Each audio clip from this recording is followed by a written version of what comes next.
അഹമ്മദ് മാഷ് ഇതുവരെ പറഞ്ഞതൊക്കെ അങ്ങ് കേട്ട് കാണും എന്ന് കരുതുന്നു. വ്യാഖ്യാനങ്ങൾ അതാത് രാഷ്ട്രീയ താല്പര്യം അനുസരിച്ച് വന്നും കഴിഞ്ഞു. ശ്രീ അഹമ്മദ് മാഷ്, അങ്ങ് പറഞ്ഞു തുടങ്ങിയതേ ഉള്ളൂ. ഞാൻ ചോദിക്കുന്നത്, ഈ ചർച്ച വളരെ സൂക്ഷ്മമായി കേൾക്കുമ്പോൾ കേരളത്തിലെ രണ്ട് മുന്നണികൾ, ഇടതുപക്ഷവും വലതുപക്ഷവും, ഈ ചാനലുകൾ മുഴുവൻ വന്ന് കേരളത്തെ മതേതരത്വവും വർഗീയ വിരുദ്ധതയും പഠിപ്പിക്കുകയാണ്, ക്ലാസ് എടുക്കുകയാണ്. ഈ രണ്ട് പ്രതികളും എനിക്ക് വിനയപൂർവ്വം ചോദിക്കാനുള്ള ഒരു ചോദ്യം, നിങ്ങൾക്ക് ഈ മതേതരത്വത്തെക്കുറിച്ചും വർഗീയ വിരുദ്ധതയെക്കുറിച്ചും വിമർശിക്കാൻ എന്ത് ധാർമ്മികമായ അവകാശമാണുള്ളത്? നോക്കൂ, ഈ കോൺഗ്രസിന്റെ പ്രതിനിധി പറയുന്നു മുസ്ലിം ലീഗ് മതേതരമാണ് എന്ന്. ഏതാനും മാസങ്ങൾക്ക് മുമ്പ് കാസർഗോഡ് തെരുവീഥികളിൽ മുഴങ്ങിക്കേട്ട ഒരു മുദ്രാവാക്യം മുസ്ലിം ലീഗിന്റെ തനി സ്വഭാവം വെളിപ്പെടുത്തുന്നതായിരുന്നില്ലേ? അമ്പലനടയിൽ പച്ചയ്ക്ക് കെട്ടി തൂക്കി കത്തിക്കും. എന്താണ് ഈ വാക്കിന്റെ അർത്ഥം? എന്റെ UDF പ്രതിനിധി വ്യക്തമാക്കുമോ? അതൊരു അബദ്ധമാണ് എന്ന് നമുക്ക് തള്ളിക്കളയാം. രണ്ടാമത്, അവരുടെ ഒരു MLA ഷാജിയുടെ പ്രസംഗം എന്തായിരുന്നു? മതമാണ് മതമാണ് മതമാണ് പ്രശ്നം. കഴിഞ്ഞ 10 കൊല്ലം കൊണ്ട് മുസ്ലിം സമുദായത്തിന് ലഭിക്കാതെ പോയത് നേടിയെടുക്കാൻ അതിനുവേണ്ടി മാത്രമാണ് ഞങ്ങൾ മത്സരിക്കുന്നത്. ഞങ്ങൾക്ക് മതമാണ് മതമാണ് മതം തന്നെയാണ് പ്രശ്നം. കോഴിക്കോടിന്റെ തെരുവീഥികളിൽ മുഴങ്ങുന്ന മറ്റൊരു മുദ്രാവാക്യമുണ്ട്. 1921 ഊരിയ കത്തി അറബിക്കടലിൽ എറിഞ്ഞിട്ടില്ല. 1921 RSS ഇല്ല. 1921 BJPയോ ജനസംഘമോ രൂപീകരിച്ചിട്ടില്ല. 1921 ഊരിയ കത്തി ആർക്കെതിരെയാണ് പ്രയോഗിച്ചത്? അതിപ്പോഴും ഞങ്ങൾ കടലിൽ എറിഞ്ഞിട്ടില്ല എന്ന് ഇവർ പറയുന്നത് ആർക്കെതിരെയുള്ള ഭീഷണിയാണ്? 1906 രൂപപ്പെട്ട ഭാരത വിഭജനത്തിന് മുഖ്യ കാരണക്കാരായ മുസ്ലിം ലീഗിന്റെ പിന്തുണച്ച അവകാശികളല്ല ഞങ്ങൾ എന്ന് ഇന്ത്യൻ യൂണിയൻ മുസ്ലിം ലീഗ് പറഞ്ഞു എന്ന് ഏതെങ്കിലും കോൺഗ്രസ് നേതാവ് പറയുമോ? 1906 മുസ്ലിം ലീഗ് അതിന്റെ പിന്തുണച്ചാവകാശി അല്ലെന്ന് പറയുന്ന ആ ധൈര്യമുണ്ടെങ്കിൽ എന്റെ അടുത്ത ചോദ്യം, ഭാരതത്തെ മതത്തിന്റെ അടിസ്ഥാനത്തിൽ വിഭജിച്ചതിന് ഉത്തരവാദിത്തം മുസ്ലിം ലീഗിനുണ്ട്. ആ മുസ്ലിം ലീഗ് അല്ല ഞങ്ങൾ എന്ന് ലീഗിന്റെ ഏതെങ്കിലും നേതാവ് ഇന്ന് വരെ പറഞ്ഞിട്ടുണ്ടോ? കേരള മുഖ്യമന്ത്രി പിണറായി വിജയന്റെ മകളും വീണയും കേരളത്തിലെ PWD മന്ത്രിയും തമ്മിലുള്ള വിവാഹം അത് വ്യഭിചാരമാണ് എന്ന് കോഴിക്കോട് കടപ്പുറത്ത് വെച്ച് പരസ്യമായി പ്രസംഗിച്ചത്, ലീഗ് നേതാക്കന്മാരെ വേദിയിൽ പ്രസംഗിച്ചത് കോഴിക്കോട്ടുകാർ കേട്ടതാണ്. ഞാൻ ചോദിക്കുന്നു, ഇതാണോ കോൺഗ്രസ് മുന്നോട്ട് വെക്കുന്ന മതേതരത്വം? ഇതാണോ കോൺഗ്രസ് മുന്നോട്ട് വെക്കുന്ന ജനാധിപത്യവും കോൺഗ്രസ് മുന്നോട്ട് വെക്കുന്ന വർഗീയ വിരുദ്ധതയും? ഇനി LDFന്റെ പ്രതിയുടെ എന്റെ ചോദ്യം, എന്തിനാണ് സർ INL ഉണ്ടാക്കിയത്? മുസ്ലിം ലീഗിന് വർഗീയത തീവ്രത പോരാഞ്ഞിട്ട് കൂടുതൽ വർഗീയതയും തീവ്രതയും പറയാൻ ഞങ്ങൾ മുസ്ലിം ലീഗിന് ഉണ്ടാക്കുന്നു, ഞങ്ങൾ INL ഉണ്ടാക്കുന്നു, ഇന്ത്യൻ നാഷണൽ മുസ്ലിം ലീഗായി പിളരുന്നു. ഞങ്ങൾ ഇന്ന് ഇടതുപക്ഷത്തിന്റെ ഭാഗമാണ്.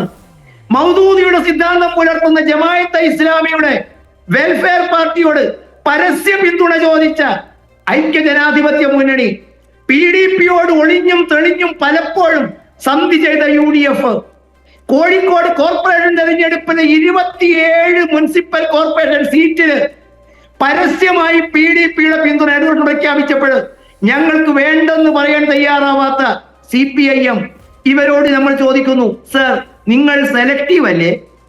നിങ്ങൾക്ക് വേണ്ടത് 10 രാജ്യദ്രോഹിയുടെ വോട്ട് കിട്ടിയാൽ ഒരു പഞ്ചായത്ത് മെമ്പറോ ഒരു നിയമസഭാ മെമ്പറിനെയോ അധികം കിട്ടുമെങ്കിൽ നിങ്ങളത് സ്വീകരിക്കുമെന്നല്ലേ നിർത്തും? ഇതെപ്പോഴെങ്കിലും തള്ളി പറയാൻ ഈ രണ്ട് മുന്നണികൾക്ക് ധൈര്യം കാണിച്ചിട്ടുണ്ടോ? ഇവർ ഈ തടവറയിലല്ലേ ഈ രണ്ട് മുന്നണികളും? ഇവർ പറയുന്ന താളത്തിനൊത്ത് നീങ്ങിയ അവസരങ്ങളും ഉദാഹരണങ്ങളുമല്ലേ കേരളത്തിന്റെ മുമ്പിലുള്ളത്? ഇവർ കാണിച്ചിരിക്കുന്ന പേക്കൂത്തുകൾ കേരളത്തിലെ ജനങ്ങൾ ഒരു സുപ്രഭാതം കൊണ്ട് മറന്നു പോകുമെന്ന് ഇവർക്ക് വിശ്വാസമുണ്ടോ? ഇവരാണോ കേരളത്തിൽ വന്നിട്ട് മതേതരത്വം പഠിപ്പിക്കുന്നത്?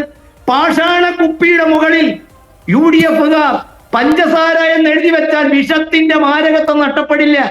മുസ്ലിം ലീഗിനെയും INLനെയും PDPയെയും ജമാഅത്തെ ഇസ്ലാമിയെയും LDFനെയും പരസ്പരം താലോലിച്ചും പിന്തുണച്ചും വളർത്തി കേരളത്തിൽ ഇന്ത്യ രാജ്യത്തെ ഏറ്റവും വലിയ തീവ്രവാദത്തിന്റെ ഹബ്ബായി മാറ്റിയവർ കേരളത്തിന്റെ പൊതുമണ്ഡലത്തിൽ വന്ന് പൊതുമുഖത്ത് വന്ന് ഒരു ലജ്ജയുമില്ലാതെ ക്ലാസ് എടുക്കുകയാണ് കേരളത്തിലെ ജനങ്ങൾക്ക് മതേതരത്വത്തെ കുറിച്ചും വർഗീയ വിരുദ്ധതയെക്കുറിച്ചും. മാത്രവുമല്ല, കേരളത്തിൽ ഒരു വലിയ തർക്കം നടന്നു. അടുത്ത കാലത്ത് മതേതരത്വത്തെ കുറിച്ച് ചർച്ച നടന്നു. എവിടെ വെച്ചാണ് ഈ ചർച്ച നടത്തിയത്? കോൺഗ്രസ്സുകാരൻ ചർച്ച നടത്തിയത് മഹാത്മാഗാന്ധി പഠന ഗവേഷണ കേന്ദ്രത്തിന്റെ തിരുമുറ്റത്ത് വെച്ചല്ല. ഇടതുപക്ഷക്കാരൻ ചർച്ച നടത്താൻ കേരളത്തിലെ മുഖ്യമന്ത്രി തെരഞ്ഞെടുത്തത് AKG പഠന ഗവേഷണ കേന്ദ്രത്തിന്റെ സംവാദ ഭൂമികയിലല്ല. കേരളത്തിലെ ഏതെങ്കിലും ഒരു മതേതരത്വ അല്ലെങ്കിൽ ഏതെങ്കിലും ഒരു മാധ്യമത്തിന്റെ കോൺക്ലേവിന്റെ മുഖത്ത് വെച്ചുള്ള ചർച്ചയിലല്ല.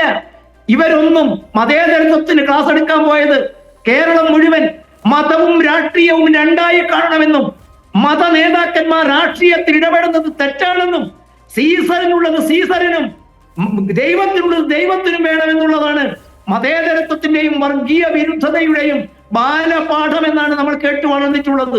അവരാണ് ഇപ്പൊ നമ്മൾ കേട്ട കാന്തപുരം AP അബൂബക്കർ മുസലിയാർ. എന്റെ അയൽ ഗ്രാമക്കാരനാണ്, എന്റെ ജില്ലക്കാരനാണ്, എന്റെ തൊട്ടടുത്ത പ്രദേശത്ത് താമസിക്കുന്ന ആളാണ്. ഞാൻ ചോദിക്കട്ടെ ഈ ചർച്ചയിൽ പങ്കെടുക്കുന്നവരോട്, കാന്തപുരം AP അബൂബക്കർ മുസലിയാർ മതത്തിനപ്പുറത്തുള്ള മനുഷ്യനെ അംഗീകരിക്കുമോ? മാനവികത അദ്ദേഹം പിന്തുണയ്ക്കുമോ? സ്ത്രീയും പുരുഷനും ഒരേ സൃഷ്ടിയാണെന്ന് ഇവർ അംഗീകരിക്കുമോ? പുരുഷനൊപ്പമുള്ള അവകാശ അധികാരങ്ങൾ സ്ത്രീക്ക് വകവെച്ച് നൽകണമെന്ന് അദ്ദേഹം അംഗീകരിക്കുമോ? ഈ ലോകത്തിലുള്ള മുഴുവൻ മനുഷ്യർക്കും ഒരേ നിയമം ബാധകമാകണമെന്ന് അദ്ദേഹം സമ്മതിക്കുമോ? താങ്കൾ പുറത്തുവിട്ട വീഡിയോയുടെ സെക്കൻഡ് പാർട്ട് മറ്റൊന്നുകൂടിയുണ്ട്. അദ്ദേഹം അർത്ഥശങ്കക്കിടയില്ലാത്ത വിധത്തിൽ പറയുന്നു, ഇസ്ലാമിക രാജ്യത്ത് ന്യൂനപക്ഷങ്ങൾക്ക് അവകാശങ്ങളില്ല, അവർ മുസ്ലിങ്ങൾക്ക് വഴിപ്പെട്ട് അടിമപ്പെട്ട് ജീവിക്കണം. മതേതരത്വം ഞങ്ങൾ അംഗീകരിക്കുന്നത് ഇസ്ലാമിക ഭരണം ഇല്ലാത്ത രാജ്യത്ത് ജീവിക്കുമ്പോഴാണ്. ഞങ്ങൾ ന്യൂനപക്ഷമായിരിക്കുന്നിടത്താണ് ഞങ്ങൾ മതേതരത്വത്തെ അംഗീകരിക്കുക. ഞങ്ങൾക്ക് ഭരണം കിട്ടിയാൽ, ഞങ്ങൾക്ക് ഭൂരിപക്ഷം കിട്ടിയാൽ ഞങ്ങളുടെ മതനിയമം നടപ്പിലാക്കും. അതിന് കീഴ്പ്പെട്ട് അടിപ്പെട്ട് ജീവിക്കാൻ ഇവിടുത്തെ മറ്റ് ന്യൂനപക്ഷങ്ങൾ തയ്യാറായിട്ടില്ലെങ്കിൽ എന്താണ് ഉണ്ടാവുക എന്ന് നമുക്കൊക്കെ കൃത്യമായിട്ട് അറിയാം. മാത്രവുമല്ല, ഇവിടെ നമ്മൾ നോക്കുന്നത് എന്താണ്? ഈ വേദിയിൽ വെച്ച് ആ മഹാൻ മലപ്പുറത്ത് വെച്ച് പറഞ്ഞു മലപ്പുറം വിഭജിക്കണമെന്ന്. എന്തേ അദ്ദേഹം എറണാകുളം വിഭജിക്കണമെന്ന് പറഞ്ഞില്ല? എന്തേ അദ്ദേഹം തൃശ്ശൂർ വിഭജിക്കണമെന്ന് പറഞ്ഞില്ല? എന്തുകൊണ്ടാണ് മലപ്പുറത്തിന് മാത്രം ഈ വിഭജനത്തിന്റെ ഒരു പ്രത്യേകമായ ടേസ്റ്റ് നമ്മൾ കൊടുക്കുന്നത്? ഒറ്റ ഉത്തരമേ ഉള്ളൂ. 1947 ഈ രാജ്യത്തെ ഏറ്റവും വലിയ മനുഷ്യ പുഴയൊഴുക്കിയ ഭാരത പാകിസ്ഥാൻ വിഭജനം. അന്നത്തെ കാലഘട്ടത്തില് എന്റെ 2 പ്രതികളും കേൾക്കുക, അന്നത്തെ കേരളത്തിൽ നിന്നുള്ള മുസ്ലിം ലീഗുകാരന്റെ ആവശ്യമായിരുന്നു. അന്ന് കേരളമില്ല, മദ്രാസ് അസംബ്ലിയാണ്, മദ്രാസ് പ്രവിശ്യയാണ്. കേരളത്തിന്റെ ആവശ്യമായിരുന്നു, കേരളത്തിലുള്ള ലീഗുകാരന്റെ ചില മൗലികവാദികളുടെ ആവശ്യമായിരുന്നു ഏറനാട് വള്ളുവനാട് താലൂക്ക് 1921 കലാപം നടന്ന ഭൂമികയിൽ ഉൾപ്പെടുത്തിക്കൊണ്ട് ഒരു മാപ്പിളസ്ഥാൻ വേണമെന്ന ആവശ്യം ലീഗ് ഉന്നയിച്ചു. അറിയുമോ എന്റെ 2 പ്രതിനിധികൾക്ക് അന്ന് മുഹമ്മദ് അലിജിന്റെ കൊടുത്ത ഉത്തരവ് എന്താണ്? ഈ ആവശ്യം ഇപ്പോൾ നമ്മൾ മുന്നോട്ട് വെച്ചാൽ അത് പാകിസ്ഥാൻ എന്ന ആവശ്യത്തിന്റെ ബലപ്പെടുത്തൽ കുറയും, അത് ദുർബലപ്പെടും. അതുകൊണ്ട് ഇപ്പോൾ ഈ ആവശ്യം വേണ്ട, അത് നമുക്ക് പിന്നീട് ഉന്നയിക്കാം. അത് കേവലം ഒരു കോംപ്രമൈസ് ആയിരുന്നു. മറ്റൊരു കാലഘട്ടത്തിൽ കൃത്യമായിട്ട് മുസ്ലിം ലീഗ് മദ്രാസ് പ്രവിശ്യയിൽ 1948 മദ്രാസ് അസംബ്ലിയിൽ അന്നത്തെ മലബാറിൽ നിന്നുള്ള MLC കൂടിയായ KT ഇബ്രാഹിം സാഹിബ് എന്നാണ് അദ്ദേഹത്തിന്റെ പേരെന്ന് ഞാൻ ഓർക്കുന്നു. മദ്രാസ് അസംബ്ലിയിൽ വാദിച്ചു ഏറനാട് വള്ളുവനാട് താലൂക്കുകൾ ഉൾപ്പെടുത്തിക്കൊണ്ട് മലബാറിൽ ഒരു മാപ്പിളസ്ഥാൻ വേണം. മുസ്ലിം ലീഗ് ഈ ആവശ്യം ഉന്നയിക്കുന്നത് എപ്പോഴെങ്കിലും ഇല്ലാതാക്കിയിട്ടുണ്ടോ?